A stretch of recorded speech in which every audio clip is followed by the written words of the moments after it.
Hello, welcome to my channel. In today's video, we are doing a follow-up on my video on the best paper to use when drawing with Neocolor, according to me. Today, in today's follow-up, we are looking at special purpose paper. What does it mean? This is like not really my go-to paper for the bulk of the drawings that I'm doing. It's more a paper that I use every now and then and I'm satisfied with, but for drawing, for some more special drawings, or to support a certain style of drawing that I find easier to do on this kind of paper. So today I'm gonna present to you 3 paper sorts, and I'm gonna tell you a bit about the format, the colors that are available, and what I use it for. So let's dive right into this video. The first paper, special purpose paper that I would like to present to you is Pastel Mat. Pastel Mat is a paper that is used, it's this one, it's used by many artists for color pencil drawings, but also to retain this soft pastel drawing, because it has a surface that is a bit velvety sandpaper, let's put it this way. It's smooth to the touch, but it has this grip that it grips and retains the pigments and the colors.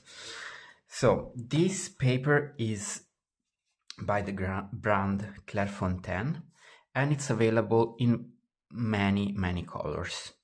The weight is 360 grams per square meter, so you see it's a heavy weight, and on the back it's almost cast on some kind of carton or so, like cardboard. Not really cardboard, but it's like really heavy weight, and the back is different, so it's like a surface on some kind of paper. And there is this 360 grams per square meter, but I believe that there are also larger formats that are more heavyweight. Then the price. I bought this as an A3 sheet of paper, and then I cut it into 2 pieces to get an A4 sheet of paper, and it was very expensive. So an A3 sheet of paper was 6 francs 30, which translates into an A4 sheet of paper being 3 francs 15. So really expensive. The surface, as I told you, is grainy and velvety. And how I use it either for big drawings or for layering. And I'm gonna show you now what I mean by that. So since it has this, you know, do you see? It's almost like sandpaper. So I'm using here yellow and scarlet. You can very easily layer them together and build up color in layers. You see? Or otherwise I use it also for so here it's here what I really like is that, you know, you have this yellow square, kind of this other red square, and you see where they superpose. So it's like having a bit this transparency that you can build multiple layers. The other thing is that also you can use it to have solid surfaces with a lot of pigment being trapped into the paper.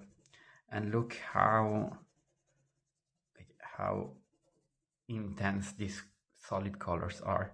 So sometimes I also use this paper for they are not on my Instagram, but I have done a series of big drawings with quadratic representations of flowers, like this. Maybe this would have been a flower, a red flower with a yellow center, so something like this. They are on my website, these ones. in the shop part, but they're not on my Instagram because I couldn't scan them. So because they're too big. But also you see for this kind of solid colors, I really like the fact that this paper traps a lot of pigment, so a lot of Neocolor. This uses up really quickly on this paper.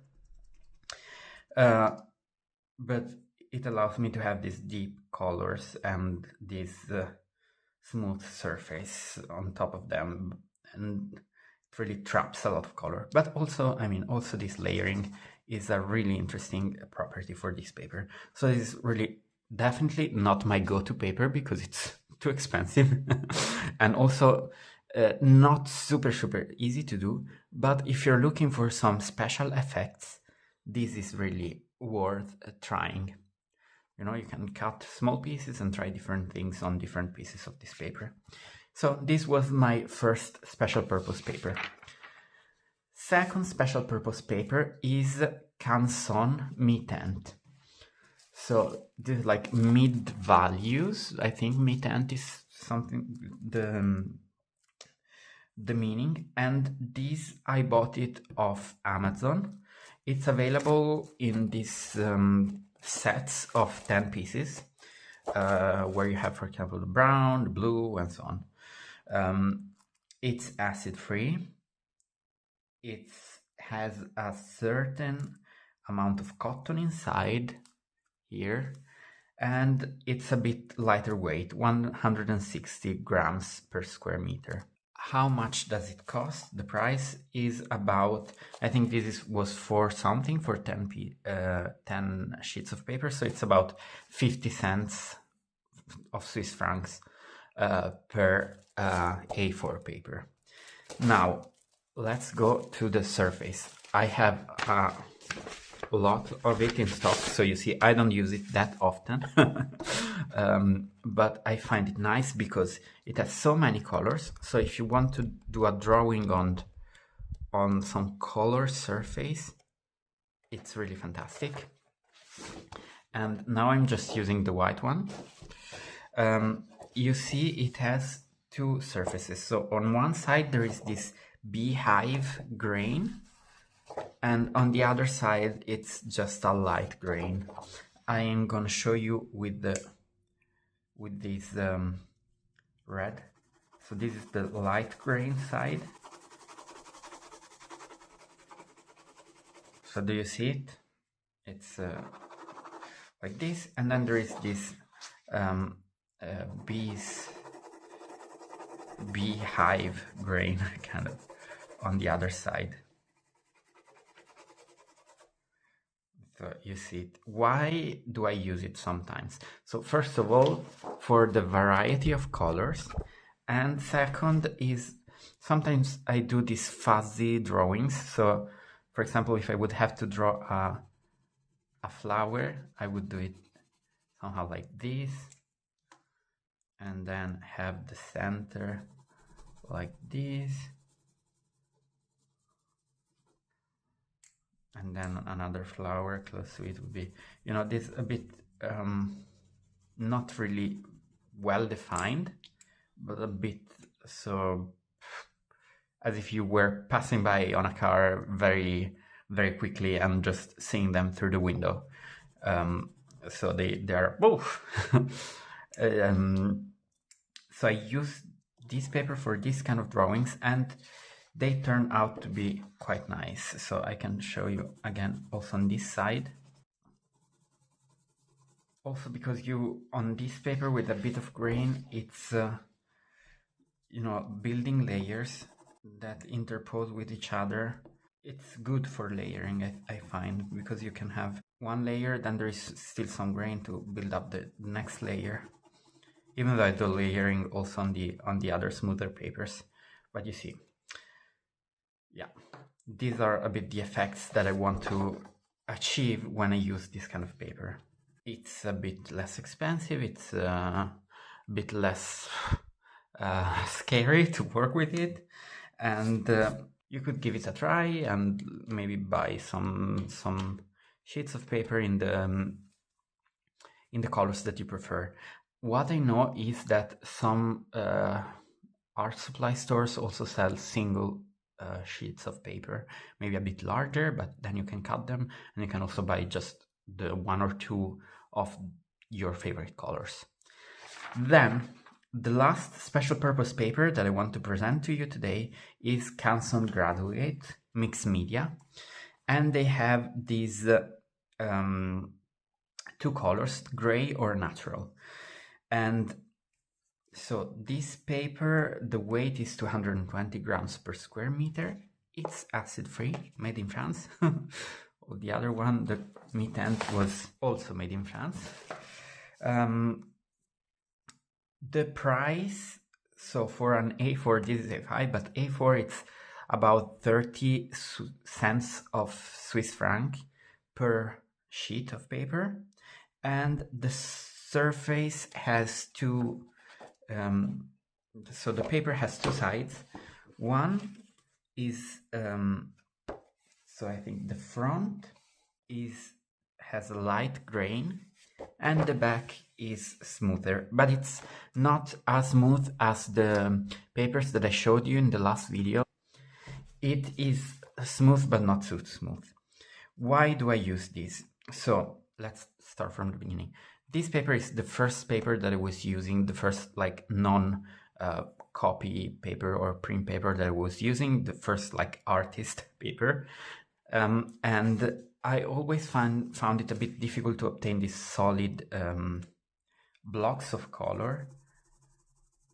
You know, you really need to press hard, and even so, even when you do so, it's not really always happening. Then I was looking for smoother papers. What I use it for now is when I draw something that I don't want it to be too saturated with the Neocolor.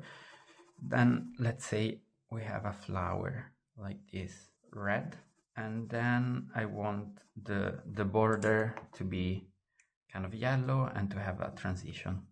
So I color this in, I don't press too much, right? And then what I do on this paper is there is this full blender by Caran, which is just like colorless medium. I think it's originally thought for luminance, but then I use this full blender on this paper to smooth out the color, and in this way I obtain a nice color surface where you don't see the grain of the paper anymore, but then the color are you're able to blend them very well with each other. So these are the cases where I use this Canson graduate paper. So I hope this guide was useful for you. Let me know in the comments if you also use these papers for drawing with Neocolor. Thank you so much for watching until the end of this video, and I hope to see you soon in the next video.